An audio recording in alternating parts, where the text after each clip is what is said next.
PR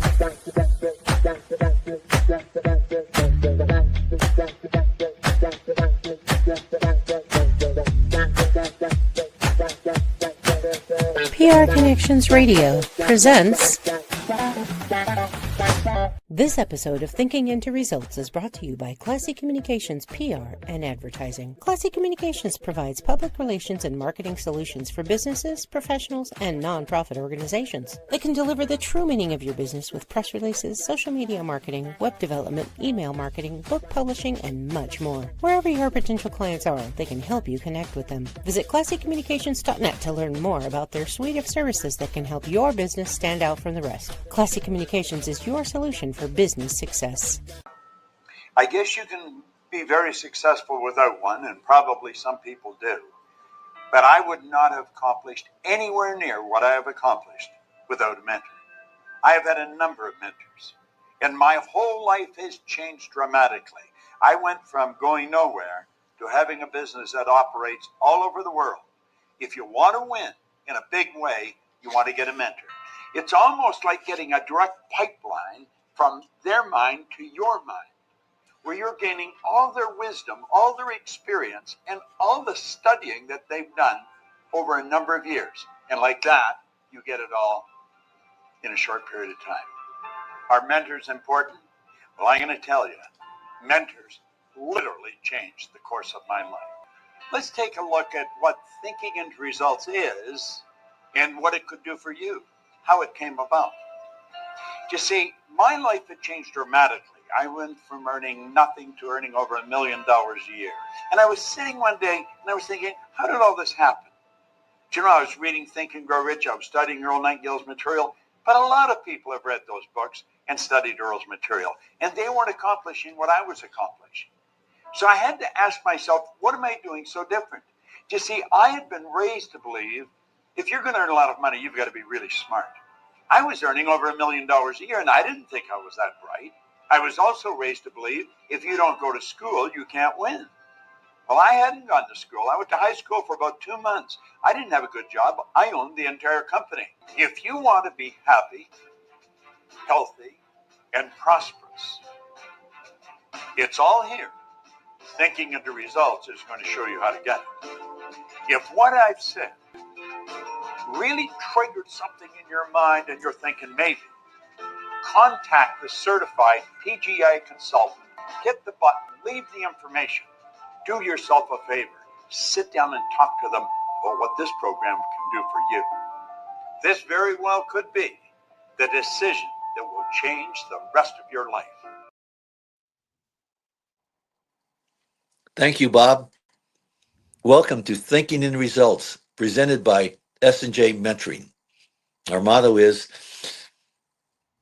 we show you how to, I apologize, we show you how to accomplish your dreams. I'm Sid Maestri. I'm certified consultant with Thinking in Results, and my partner here, co-host John Gage, is a trained voice actor and a longtime student of Thinking in Results. Yes. And we have a very exciting show for you today. Specialization, becoming the expert in your niche. So, John, you can kick it off and give us some ideas. Well, thank you, Sid. First off, everybody, we want to apologize. We're having some technical difficulties. That's the reason for the late start. So what is specialized knowledge? And how does it fit into this whole thing? We as a people have what's known as generalized knowledge. We know a little bit about everything, and once in a while we know a lot about something. But that makes it difficult for us to start a business, makes it difficult for us to understand how to go after our goals, because sometimes we don't even know what our goals are until we understand what our knowledge base really is, or what we want to learn about, what we're passionate about. And specialized knowledge is a continuous form of learning, but like general knowledge doesn't lead to your goals.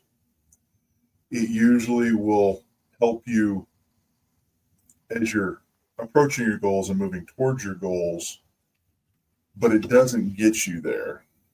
And with specialized knowledge, you're going to take whatever your niche is, whatever it is that you enjoy doing or you want to learn about doing or you want to make your business or your passion, because sometimes we know several people that are very good at their job. I happen to be good at the job that I work at, but it's not my niche. It's not what I want to do. It's not what I'm passionate about.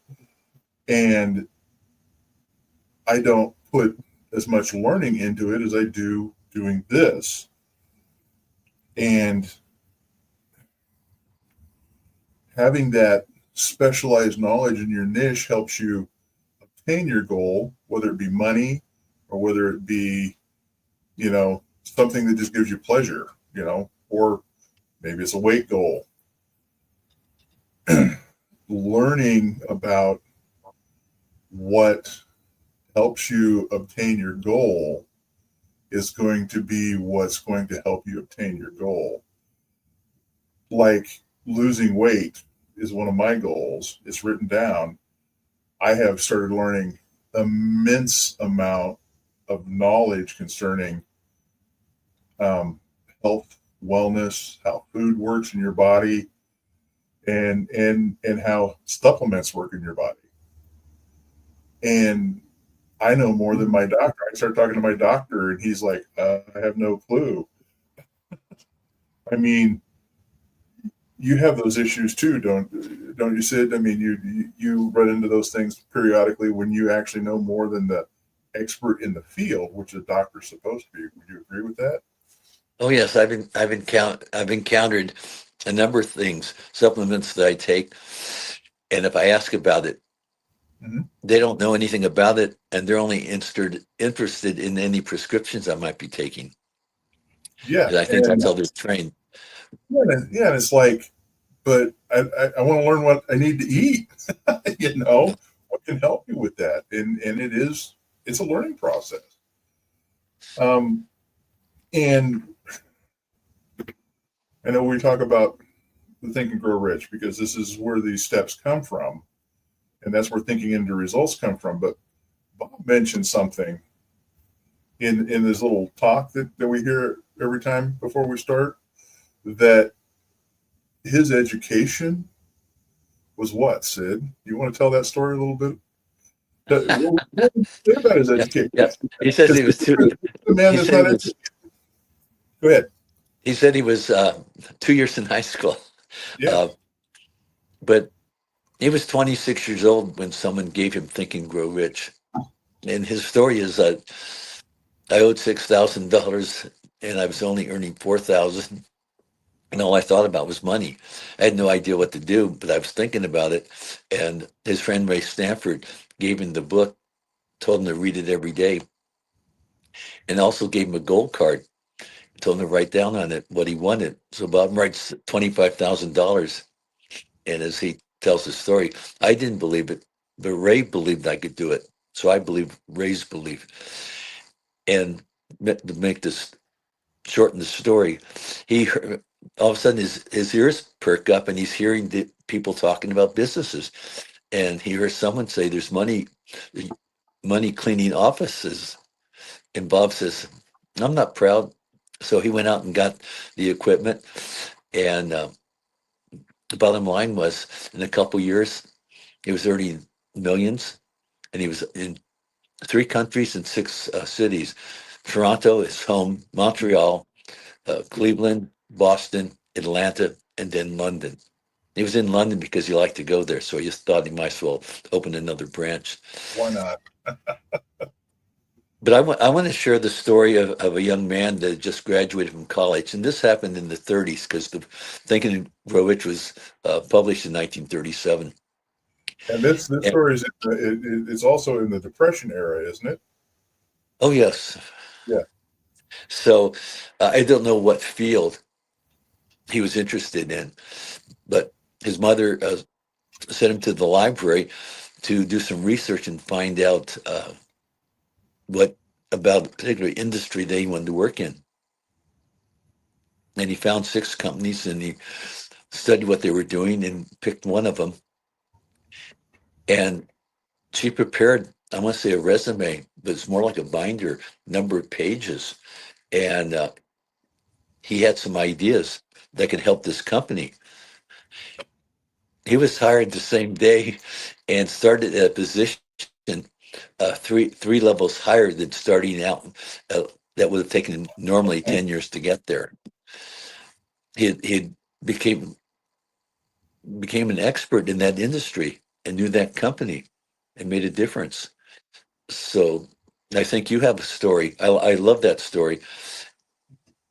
Yeah. Matter of And fact, John, just a moment here, it just occurred to me, in this day and age, when you meet someone that you want to do business with,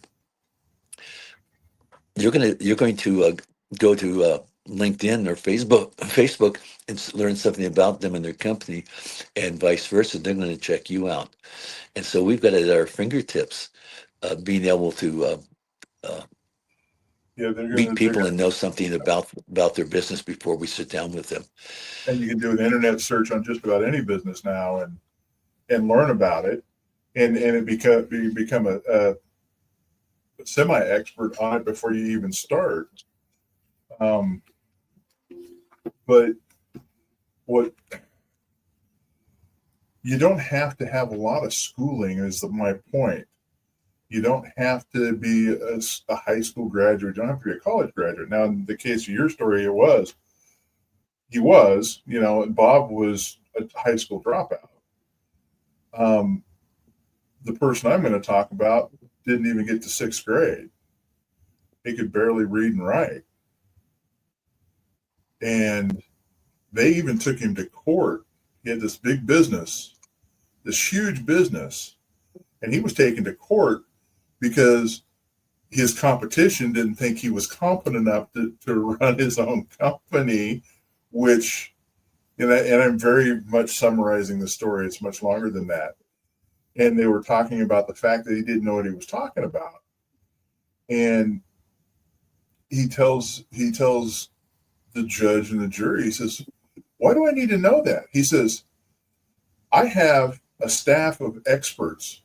If I want to know something specific and I want to know something from whatever it may be, I push a button. The person comes in, I ask the question, they give me the answer. I don't need to know it because I have people who do know it." So you don't necessarily have to be an expert, but you have to be smart enough to know who those experts are to retain the information. And the person I'm talking about is Henry Ford. He was he was quite he was illiterate almost, wasn't he, Sid? I mean, if I remember correctly, he had very little schooling. And I think he might have made it to the John. I think he made it to the fifth. Well, fifth or sixth. Yeah, I know it wasn't. I know he wasn't. He didn't get to high school, but he was smart enough to surround himself with people that knew things. He would attend masterminds with Thomas Edison and Carnegie, and these people, he would ask questions and say, "I'm having this problem. Oh, well, I would solve it this way." These are people in different industries. So he not only knew to talk to smart people, he knew to talk to smart people that ran other businesses and maybe even potentially use their method of business within his own. And the mastermind is one of the best ways to obtain knowledge and become an expert. And because when you have questions and you have issues, you can talk to other people and you can get the knowledge you need to move forward and correct these issues, or maybe even solve a problem that seems to be unsolvable, because sometimes that just happens. I mean, like Carnegie, he was one of these people that he believed in the mastermind, and he believed in doing and seeking knowledge. As a matter of fact, he was, well, you know his story a little better than I do. So why don't you tell us a Yeah. little about Carnegie, because he has a very interesting tale, and this is a man that didn't know anything about the steel industry. That's true. He created a steel company around the turn of the century, 1900. Before that, and he brought together the best people that created steel, from mining the ore up to selling the finished product. And he had 51 partners in his venture.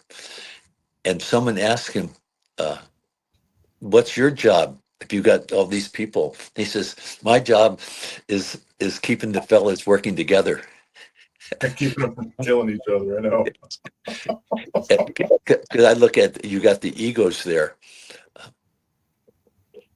But you remind me of something. Oh, we haven't talked about this very much, but in thinking in results, this is about changing your thinking to change your results. And without going into details, it's a program for individuals as well as companies. So they have individuals being happy, have a good home life, get along with their coworkers. That's one part of it. But the second part is the team teaching within a company.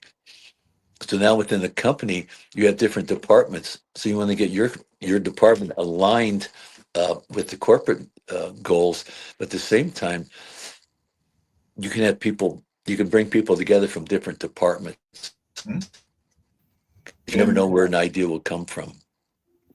And a lot of times So it's like having little mini master. Yeah, they have I little was going to say master. it's You're breaking up, Sid. Sorry. You're skipping a little bit.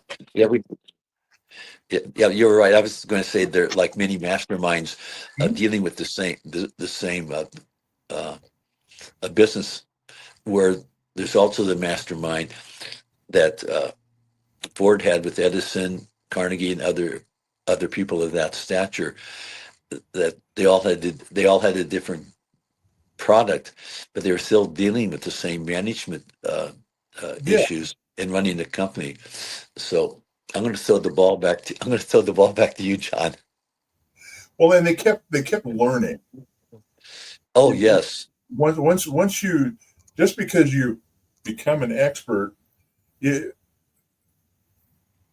I want to say that being an expert isn't necessarily, if you don't keep up with it, eventually you won't be the expert in the field. I mean, look at computers, for instance. If you just did something in high school and you didn't keep up with it, in 5 years it's going to be so different, you're going to have to learn it all over again. And so you have to keep up with the knowledge. You have to keep learning. You have to read articles concerning whatever your niche is. I mean, if it's whatever it may be, whatever you're looking for, if it's fishing, if it's race car driving. I mean, if you want to go south up to Alaska and study polar bears, you still have to apply all of this knowledge, and you have to, in order to be successful, you still need to use all of these little steps that Sid and I have been talking about, because right now we're on the fourth step. And you still need to use these steps. You need to move towards that goal, and you need to keep moving towards that goal. I know we've talked about, putting one foot in front of the other. There's always, you got to constantly keep moving towards that. And learning is something that you never want to give up. I mean, I get fascinated with something and I really get into research, and I'm one of these people, I want to learn as much about it as I can, because when I talk about it, I want to talk about it in an intelligent way. I want to be able to explain what I'm doing simply and be able to move into this conversation and give something new to it and take something new from it. So you never John, stop learning. you reminded me of another example Mhm. that I did, and this was a long time ago. I was fascinated by chess, and so I went and bought some books that had matches, world class grandmasters from 1900, 1905, and they had every play. I get my chessboard out. I'm reading it. I'd make the moves and reading why they did it, what was happening. And what interested me in the chess that near my office, there was I'm not sure what they call it, but they sold tobacco, and they sold chess sets. And I would go on over on my lunch hour, and people would be playing. And I was in a match one time, and the guy was playing left for a minute or two, and I told the people around me, "Well, I'm going to do this. He's going to do that. I'm going to do this," and checkmate. And he came back, and I made my play. He responded accordingly, and I went on to win the match. And the people around me were just really surprised. And I said, "Well, I've been studying so and so, and getting to use that information I got because I was studying." And that brings up another aspect of being an expert in knowing. What you did, something that you naturally did it, but you applied it. Exactly. I used to watch a cartoon when I was a teenager. Okay, I still watch cartoons, by the way.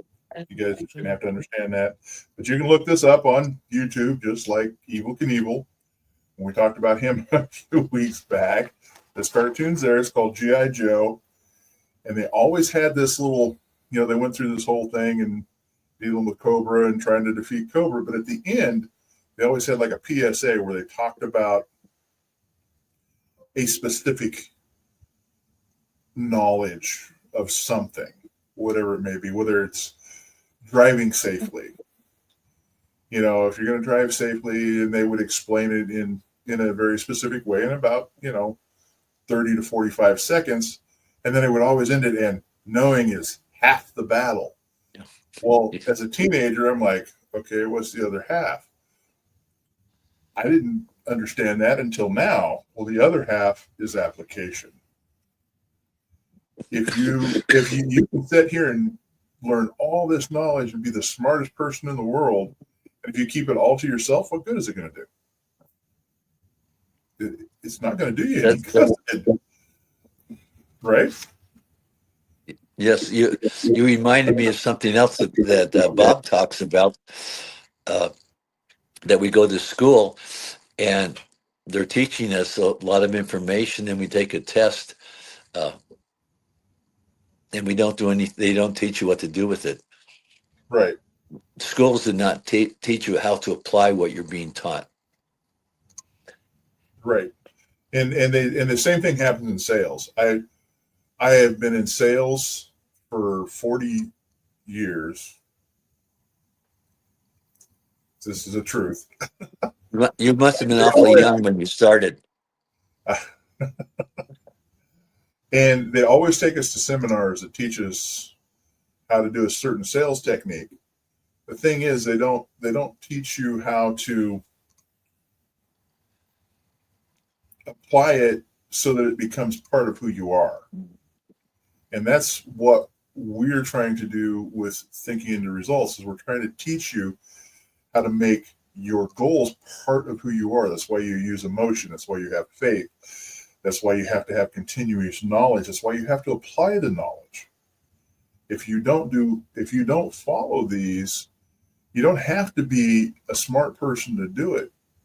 You just have to be a person that's persistent and put all of this knowledge together and continue to move forward. Because if you have a PhD in something, but you never move forward with it, you're never going to utilize that knowledge that you have for good. And ultimately, we want you to understand that you can achieve all your goals, whether they're monetary or whether they're a personal goal, and you can do it without ever infringing on the rights of anyone else. You will have these ideas come to you. You will change your vibration. You will literally become the person, because you're going to think about this all the time. You're going to repeat this. And that's, you have to put a plan together by, that's what this is. It's 13 steps is a plan. You repeat it. You have faith in yourself, and you continually repeat this to yourself. You put emotion in it. You see yourself in that position.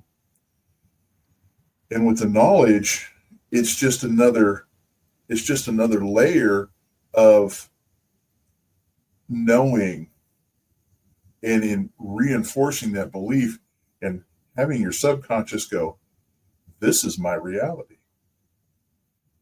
Do you have anything to add to that, Sid? No. John, you didn't use the word vibration, but Well, I said I used frequency. Sorry. I used frequency, not vibration. You're correct. But I used frequency, which is a vibration. Yes, and with the repetition, every time you're thinking about what you want, what your goal is, you're at the vibration of what you want. And I like to say the universe conspires to get you what you want. Absolutely. But it's not a one-time off. No, this is a continuous thing of thinking about it. I like to say reading your goal in front of the mirror. Let me ask, with passion and unbridled. Can I ask you a question? Sid? How many times have you done thinking into results? How many times have you taken the course yourself without doing anything? How many times have you taken it? Dozens. And every time you get the same result every time, or does it change? No, it grows. I'm laying a foundation, and each time I go back to it, I'm seeing it a little differently. Right. When I watch John, when I watch the videos that I've watched 30, 40 times, I fill a page full of notes. Not necessarily notes of what was said, but the thoughts that are triggered by what I'm listening to. Because I've got a base, and I like to say, when we're ready, the new thoughts come into our mind. Right, and that's the point I'm trying to get across, guys. Is just because I've read Think and Grow Rich 20 times, I've read The Power of Positive Thinking at least that many times. I read these over and over again. These are the basis of what we believe. Would you agree, Sid? Yes, I do, and I'm just looking at the time up there. Yes, and so in closing, having specialized knowledge, you have to not only be laser focused on the knowledge that you want to learn that you can apply to accomplish your goal, whatever that may be. You need to meet with people, discuss it so you have new ideas come to you. It allows you to open up your mind or your vibrations or change your frequency so that things come to you, so that you realize that, hey, I just had an idea. Write it down. Always write it down. I'm constantly doing that. But apply the knowledge. When you get the knowledge, apply it. Just don't let it sit there. I mean, you're not going to build, and I'm going to end with this. You're not going to build a big roadster, this big, huge muscle car that's got 1,000 horsepower. You're going to take it out. You're going to drive it one time. You're going to park it in the garage and leave it. what's going to happen to it? It's going to sit there. It's going to rust. Nobody else is going to benefit from it. You're never going to benefit from it again. That's the way it works with knowledge. In order to benefit from the knowledge, you have to use it. You have to teach others how to use it, which helps you benefit even more from the knowledge. And if you want to talk more about how this works, I'm going to get to how you can get a hold of Sid and we can help you work towards that. And I'm just going to end with this. If you apply these steps that we're teaching you, you will accomplish your dreams. On that note, thank you for sharing your time with us. And to learn more, like I was saying, if you want to get in contact with Sid and I, you can email S&J Mentoring at sj-mentoring.com, which is on your screen there. Again, that's sj-mentoring.com. You can fill out a little contact form. One of us will get it. We'll get back in touch with you, and we'll be happy to show you and answer your questions. Please like, share, and subscribe. It really helps. It helps all the way around. And next week, we're going to have fun next week. We're going to continue our 13 Steps to Success series. We're going to talk about step 5, imagination, your childhood friend. Yes, sir. You want to say something? No, I'm just smiling because I'm happy. I'm looking forward to my childhood friend. That's right. But imagination is a big part of this too, guys. So at S&J Mentoring, remember, that's where we show you how to accomplish your dreams. Have a great day, everybody. Thank you for joining us. Thank you, John. PR Connections Radio thanks you for watching this podcast. Check out more episodes of this show and our others at prconnectionsradio.com.